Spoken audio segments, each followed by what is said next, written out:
Okay. Thank you for joining us. Can you introduce yourself and let folks know who this? Yeah, what's going on? I know we just had Mark. Mark, Yeah, but he thought other people could speak yeah. more knowledgeably.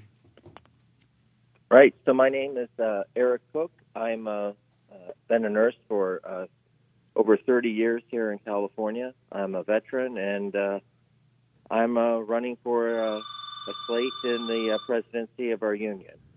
All right, let me get the other caller on the air here.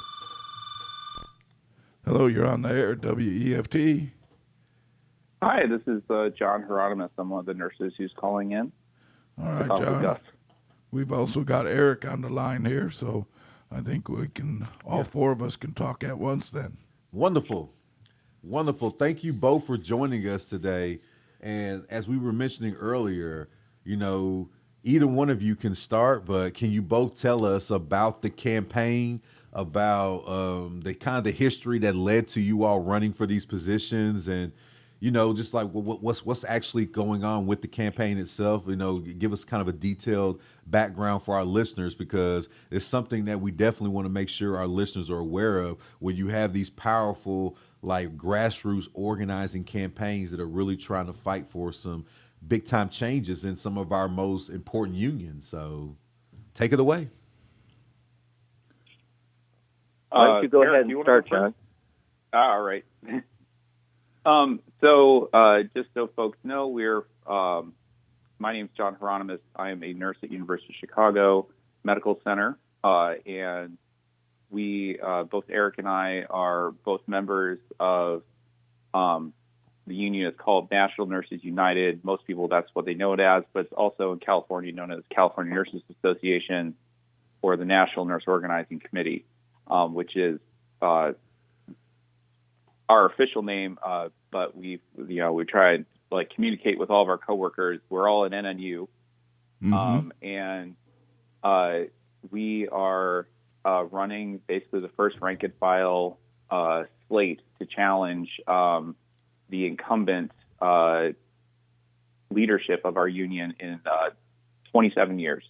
Wow. So a lot of people consider NNU to be very progressive union. Yes. And they like to talk a lot about us being a democratic union, but the democracy in our union has been hollowed out over several decades now, and especially since the last 10 years, and it's gotten worse during COVID. So I'm a nurse rep, which would be like the equivalent of a steward at University of Chicago, and I've been at our hospital for 12 years. It's the only union hospital I've worked at, and I work in the PACU, which is basically surgical recovery area. I used to work ICU before that and ER before that, and I'm running for the council of presidents, which is basically there's 4 seats that are like the top leadership in the union. I'm going to hand it over to Eric, so Eric can explain where he's coming from. Okay. Thank you. Sure. So recently at Altabates Hospital, Altabates Summit Hospital, we were undergoing negotiations with 16 other unified tables. The exception was we weren't allowed to talk to the other tables. We're all in CNA, but CNA told us that the federal mediator forbade us from speaking to the other nurses at the collective table. We couldn't tell them what we were talking about at our individual tables. This went on for like a year and a half, and it just smelled really fishy in Denmark. So we did make the reach across the table to talk to the other nurses, and found out that we were basically being manipulated by our own union. And our union didn't want us speaking to each other. They wanted to silo us away from each other. And that prevented 16 of the 17 tables from getting a decent contract. We fought against the agreements that our union surprisingly fought for management's last, best, and final proposal. That was the most amazing thing to us nurses at the bedside, was we were paying union dues to a union that was actually working against us, Wow. telling us that in their professional opinion, this contract that the management wanted was the best they could get. Of course, we said no. We fought for another strike. We got another strike. We went back to the table and ended up getting 10% more than what the union would have had us settle for. Good. Nice. And actually, it was anemic compared to what we could have gotten if 17 tables had been bound together. We could have demanded and received outstanding contracts for each and every table. Yeah. And that was the greatest deception that I think the nurses at all the tables learned about where our union has come to. We are politically a progressive union in terms of what we say politically. Yeah. But what we do, the nurses at the bedside, we are not a transparent or a democratic union, and that needs to change. We don't exist for the union. The union exists to serve the workers, the nurses at the bedside. Right. And that has galvanized our hospital. Of course, we're at Oakland and Berkeley, of course. So we have the very community has a progressive, Right. somewhat rebellious, outlook on things. So we have a lot of community support. At the other tables, it was just a tragedy that they were forced to accept inferior contracts. And John and Mark and Raina, we've kind of discovered that maybe we need to. Every nurse needs to know where our union dues are being spent. And right now, we are finding some very suspicious things in what our union's doing. Oh, big surprise. And we are promising as part of our slate to make sure that every nurse knows exactly where every dollar is going in our union. And that those dollars spent of our union dues are going to be making the lives of nurses at the bedside considerably better. It's not to support a Democratic politician who will just give us words and then stab us in the back. Yeah. We need a Labor Party, first of all, but the biggest thing is Yeah. we are nurses, and our union dues need to be spent on nurses. Well, again, one of the biggest, what you are highlighting is something that I have dealt with personally in my presidency of a union, as well as my helping other unions organize. This is a very old tale, and the issue that we're seeing across the board now that is really starting to kind of fire up a lot of rank and file workers are the questions that you all are asking.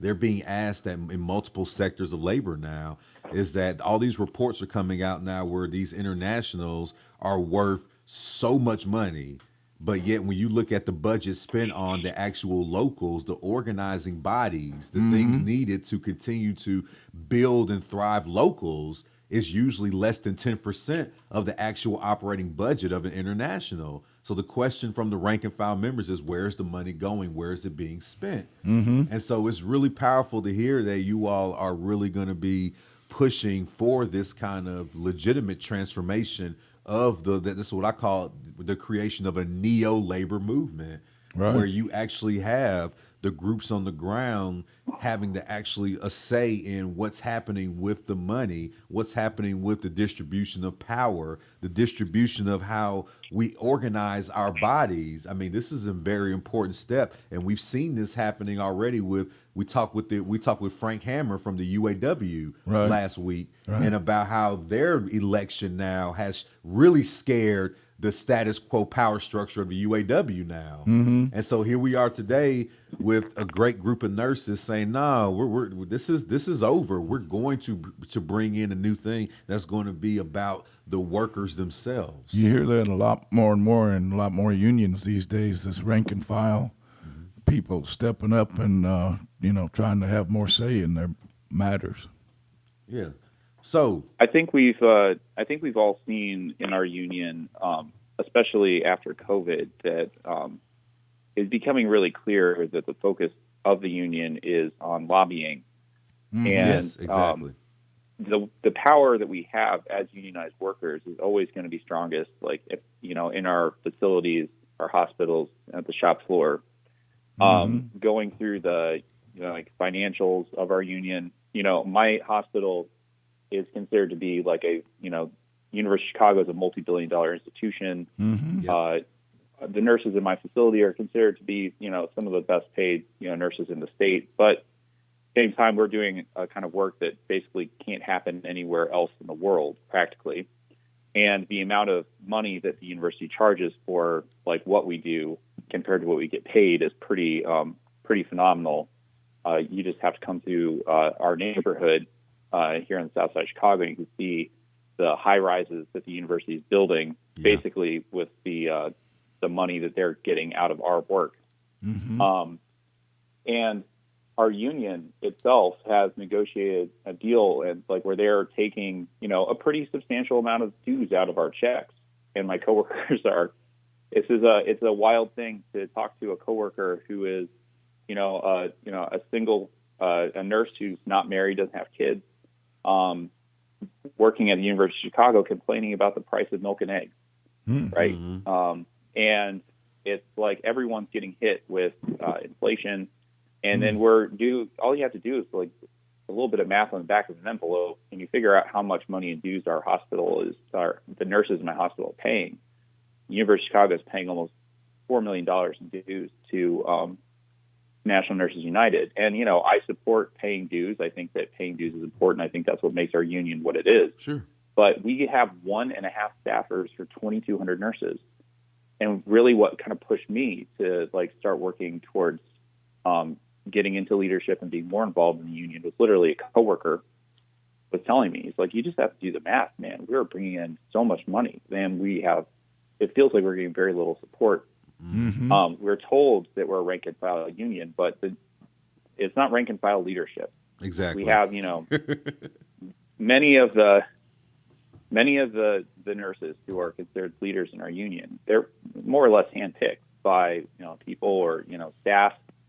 We have kind of a tendency for there to be kind of like celebrity activist nurses who kind of get put in front of everyone else as like the face of the union. But those people tend to not have as much popular support as you would imagine, because, people who are really excited to get in front of cameras and talk to the press, maybe not as interested in doing the kind of like the work of making sure that your coworkers are represented, doing the kind of collective work that makes a union function. And so when we know that we're bringing all this money into the union, we're bringing and the current council presidents are the ones who determine how much resources hospitals get. I have coworkers or friends who are at Cook County Hospital as in their rank and file over there, and they're in our union. And our union has let over half of those the bargaining unit be replaced by agency nurses. These are nurses who work as basically on a contingent contract basis. We call it, our union itself calls it it's like the Uberization of nursing. Yes. And these are people who get paid 2-3 times what regular staff get paid, but then they don't get any benefits, and they certainly don't have any power. They can be dismissed basically at will whenever. Nurses call it being DNR'd, which is a little bit of you're either do not return, or if it's a patient, you're a DNR, it's do not resuscitate. So when you're an agency nurse, you have very little power or control at the workplace. And the question that nurses raise there is, my friends over at Cook County are like, why are we letting this happen? And we have concerns that this is it's basically a form of union busting. It's like a shadow layoff. They've laid off half the nurses there because they would rather not have, to show that they're paying pensions. Cook County pension is one of the best protected pensions in the, in the state. And the idea that they're, kind of like skipping out on their obligations and not doing the work of hiring. They've, in their collective bargaining agreement, committed to hiring nurses, and they're not there have been, with the after a great amount of rank and file pressure on like the Cook County Board of Commissioners, resolutions have been passed to, implement hiring bonuses and retention bonuses, and the union kind of soft pedaled like that money getting actually distributed to nurses. Initial demands like $15,000. And this is in a unit that's like one of the toughest hospitals to work in the in the state and in the country, with a very very tough patient population to work with because of all the lack of resources. And going from $15,000 of retention pay, because every nurse that walks out that door walks out with like years of experience. It hurts the units they work in, and they talk that down. That got negotiated down to $4,000. And these are nurses who are being told, take this or leave it, right? Kind of similar to what was going on with Eric. And they're like, this is the best they can do, even though we know in the budget there's tens of millions of dollars set aside, and they're already spending the money on these agency contract nurses so much higher than what nurses who would be staff would be getting paid. I've been talking a lot, so but these are the reasons why we decided we're watching the union buy a $100 million building to use as its office down in downtown Oakland. And they only use 3 floors of it. They've got $42 million sitting in the bank, and the best we can understand is that money isn't getting used to organize new units. It's not getting used to strengthen existing bargaining units. No. It's being used to fight off unfair labor practice charges by rank and file nurses who feel like they're not getting the representation that they deserve at the bedside. And this is a time when nurses are leaving the profession in record numbers because of how exhausted everyone is after the past 3 years. Sure. Yeah, that was actually one of the biggest things in talking with my nurse colleagues, and that you never hear a lot about in the struggle, particularly during the COVID pandemic. It's like when these hospitals are cutting the numbers of nurses that are working, and that means they're relying on upping the hours of everybody else that's left working. The amount of, and again, this is going into like the psychological wage of it all, the amount of sickness and death, the proximity to it, and the volume of it, the shifting of that volume at such a small time that happens to so many nurses that have to deal with, especially the onset of the pandemic and other issues as well. But I'm just saying is that type, the shift in the intensity of the volume that occurred for all the for the nurses who were left, even though staff was cutting people, we're cutting people during this time period. And then when you see that and hear about the stories that there is no time to rest, there is no time to rejuvenate or recalibrate after being exposed to so much sickness and death, where you're holding dozens of people's hands as they pass away, and like those kinds of things. And then as we're talking about here, the not being able to compensate for that type of work, not having things built into the contract to support those types of instances. That's why I always talk when I train unions on how to bargain contracts. The most important thing you have to put in the contract is you have to put in some type of protections for the employer's ever increasing demands, because they can happen at any point. Right. And particularly in the field of nursing, there are so many different variables that could come about and disrupt your capacity to do your job and do your work. And as we're talking about here, if you don't have the leadership in the international that's going to redistribute the funds to say, okay, we got to do an uptick in organizing. We got to make sure our locals are sustainable. We got to make sure all these things are working. Then what are you going to do, right? So, yeah, I'm so glad that you all are bringing up these points, because they need to understand the day-to-day as to how these conditions in the political economy are really kind of pushing you all to take hold in leadership of the national nurses. I think we lost one of our callers. Eric, are you still there? I'm still here, sir. I'm still here. All right, wonderful. Yeah. So So I think it's important. I have to say that we've seen nothing ever happened all at once. There's always Right. that slow progression to the end, right? That slouching towards Bethlehem kind of thing.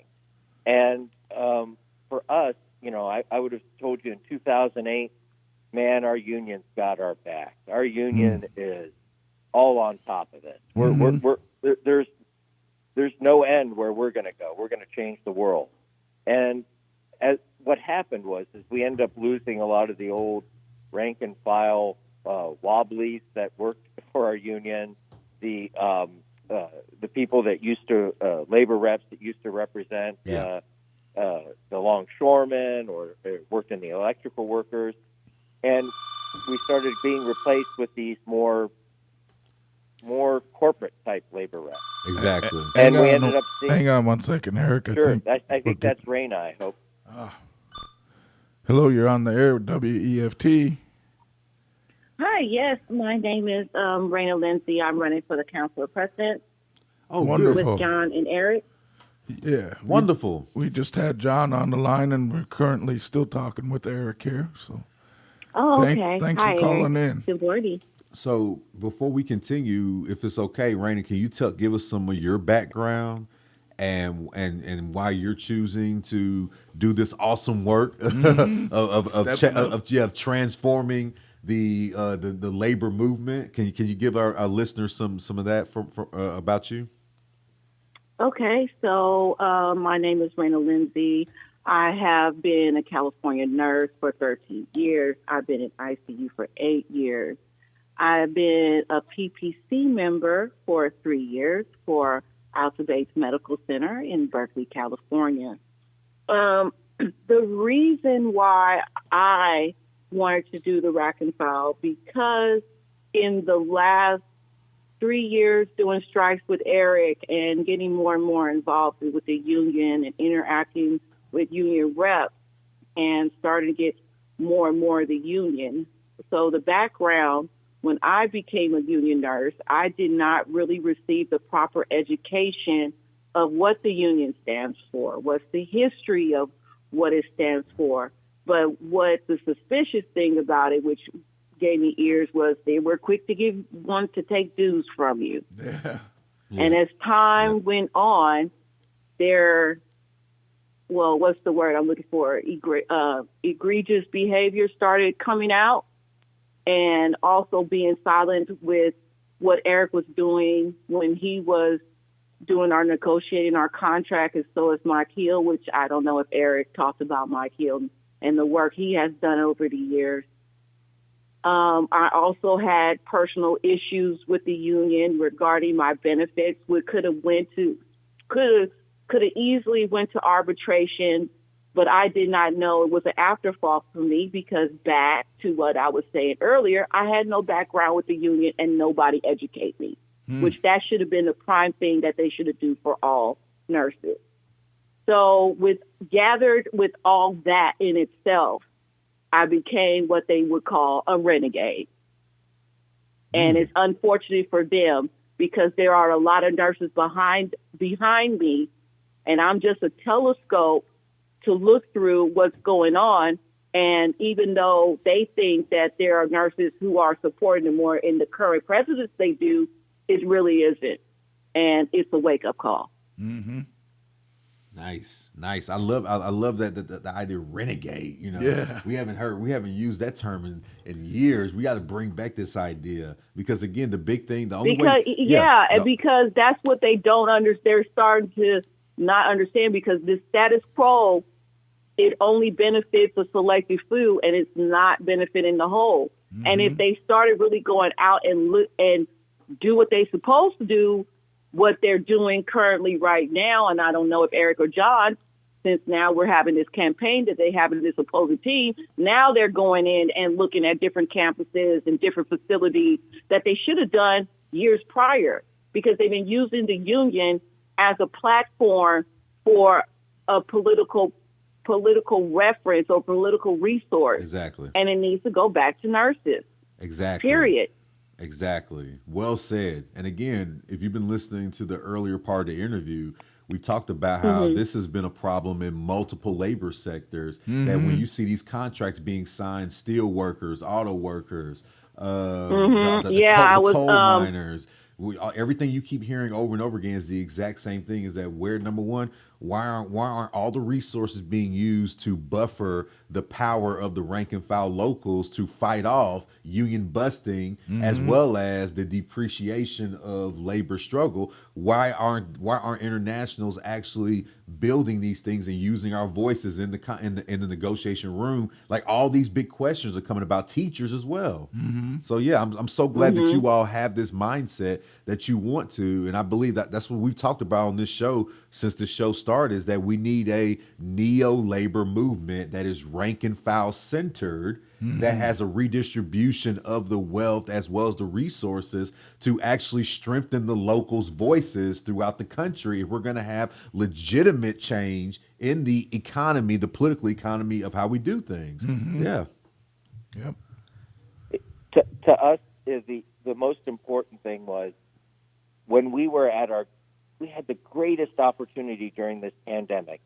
Nurses were at their most powerful during this pandemic because nobody wanted to step up and do what we did. Yes. Raina, John, Mark, we can all tell you that the pandemic was devastating to us. I mean, not only did nurses we know get sick, some died, but it was the very concept that we were drained. We were living horribly during this pandemic. Not that anybody was living wonderfully during the pandemic. Well, maybe except our union, of course, because they were holding Zoom meetings while we were at work and telling us and gave themselves a 19% raise, the executive people. Wow. And here we are, they're watching Netflix, and we're working doubles, and we're working with less than adequate equipment. Yep.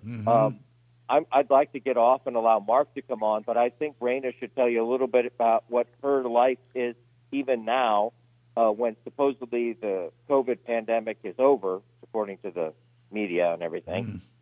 She can tell you what it's like right now, being a union nurse and the shift she had last night. So thank you guys for having me on. Thanks for calling in. Thanks for calling in. But yes. Thank you. Go ahead, Raina. Yeah, please tell us. Okay. So I'm kind of still getting over what happened to my shift. So I don't know well about your audience, so I believe it's all different labor unions, and not always nurses. So I'll try to do it as labor terms as I can. So I work in 8-hour shifts, so it starts from 3 p.m. to 11:30 a.m., and that's a normal circumstances. So when you are a nurse, we are taking care of human beings. They are not inanimate objects. So things do happen because the complexity of the human. Yes. So I am a nurse. As I said before, I've been a nurse for 13 years, ICU for 8. So I was precepting. So when I entered at 3 o'clock and got my report, my patient was a COVID patient. Okay, so put it out there. COVID is still well, even the residual of what they said, the CDC said what the pandemic is. We had a COVID patient. COVID patient had to be flipped on one side because he needed so much oxygen. He was deconditioned. We had to help flip him to help expand his oxygen. So we had a patient that flipped that needed to be prone. He was intubated, meaning he was with an ventilator. I had the patient was on what we call CRT, which is continuous dialysis. And I had to titrate or go up and down 8 different medications, or what hospital calls it drips, to maintain his blood pressure and to maintain his sedation, because when you're prone, you can't prone for 8 hours. Yeah. So in that process, I had a default with my machine to where I believe that patient had an air embolus, and it showed all the signs. So we had to immediately, and mind you, I had a brand new grad with me, and she was a nurse, but not enough inpatient or hospital experience. So she was scared and pardon the phrase, shitless. So I had to deal with that patient and her. and going Raina, through that whole process to keep that patient alive. Raina, I believe Mark has joined. I believe Mark has joined us. I believe Mark has joined us on the phone line as well. Mark, is that you? Yes, I have. I was hearing Raina speak, and I was going to let her finish her story. Yes, So yes. you tell me when I can add. Yeah. Go ahead, Raina. Finish your story. Yep. Yeah. So basically, the end result was instead of me going out at 11:30, I had no breaks whatsoever because I had in our staffing we had travelers who had limited experience, so they could give me a break. The relief nurses had to be pulled because they had to take care of other patients. And I didn't get home. Mind you, I drive an hour away to go to work every day. Mm-hmm. Yeah. And I didn't get off till 1:30 a.m. And now here I am at this hour talking to you guys. Yeah. And that's an example of one of my days as an ICU nurse. Wow. I'm sure it's rough. I see. That's like we can't even put into words the kind of, that just that very story alone of just that one day can just be so exhausting, not just for you, but like you said, other people around you who you're trying to help learn.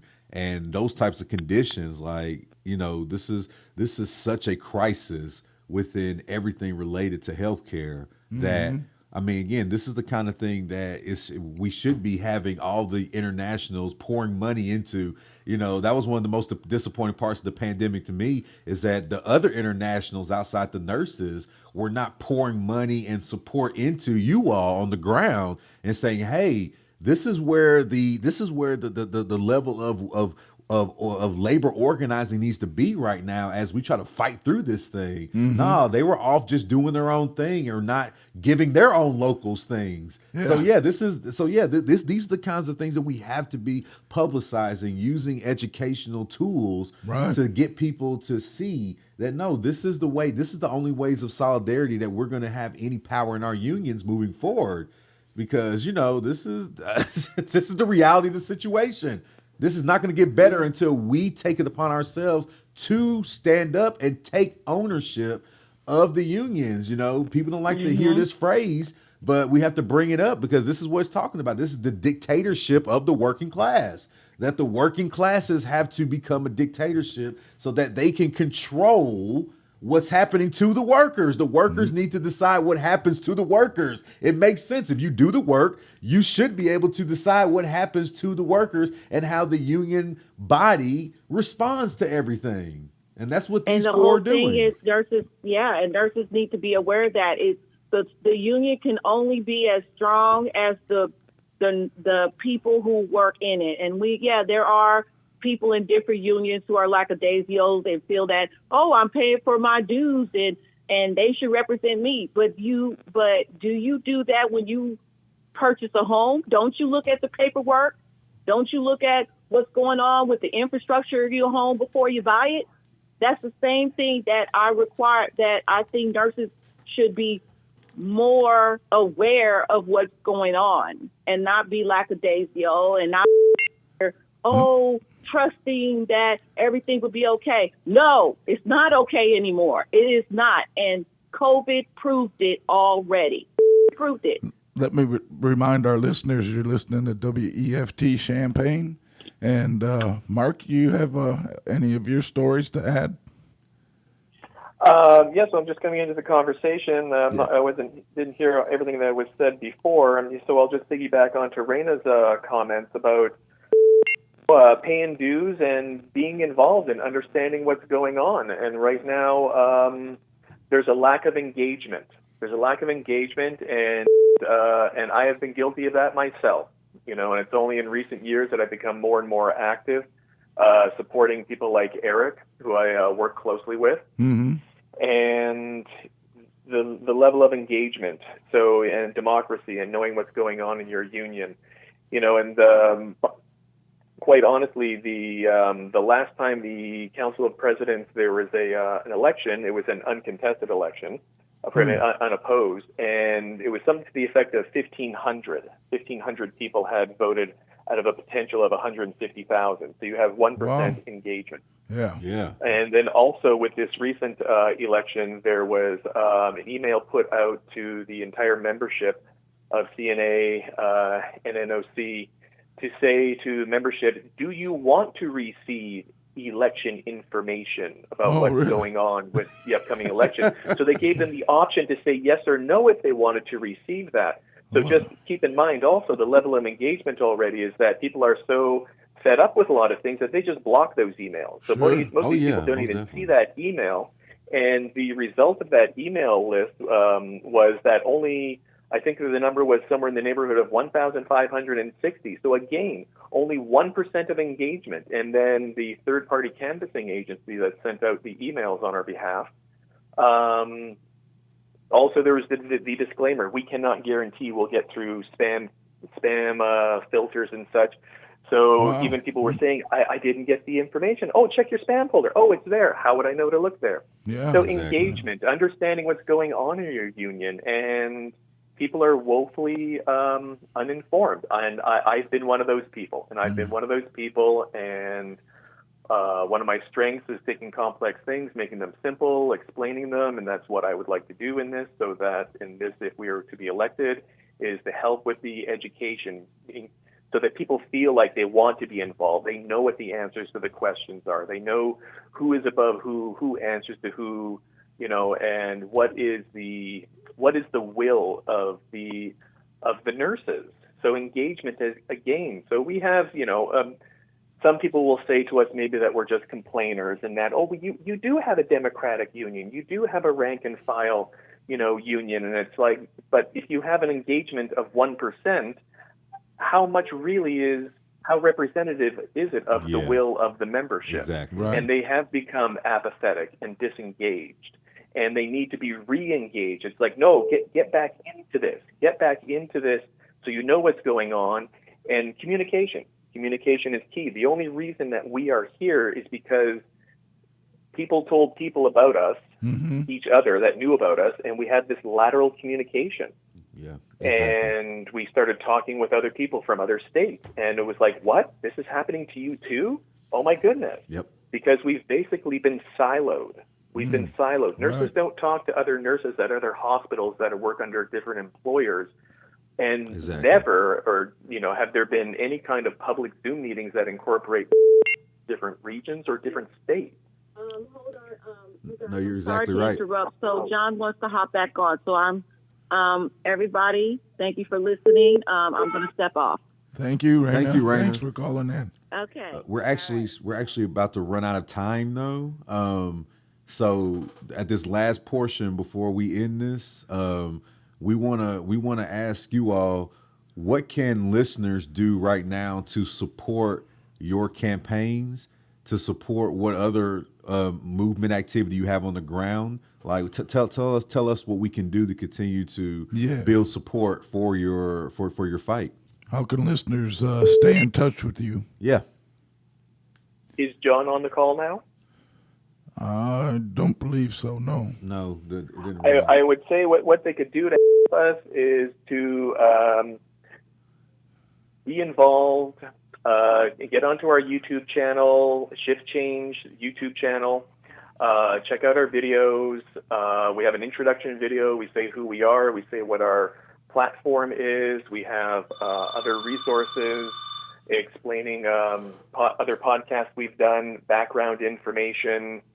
And if they know, and if anybody who's listening right now knows a union nurse and, as part of CNA, NNOC, NNU, make sure that they know that we exist and that they're looking for their ballot in the mail. If they haven't received their ballot, to email the ballot committee at CNA and make sure that they get a ballot and vote. Be involved. Your vote is powerful. It will change things. Yes. Don't be just on the sidelines, because the same thing, those ballots, they show up, they end up in the circular file.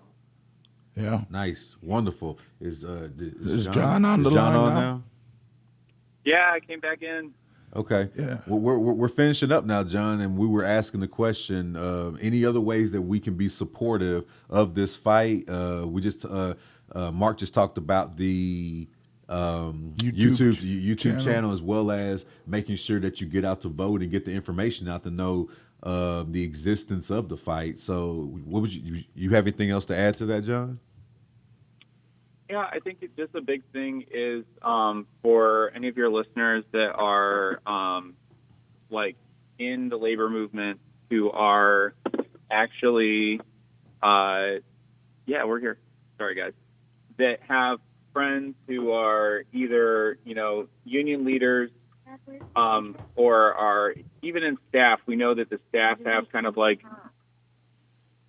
we know that there are staff who are on our side who have their networks, and we just want them to be assured that if you're on the side of rank and file nurses and building our power, we want to bring you, we want to give you the opportunity to do the actual work of being in the labor movement. If you're, paid staff and you came to us, came to our union because you think that that's the place that you are going to support building independent working class power, we're on your side.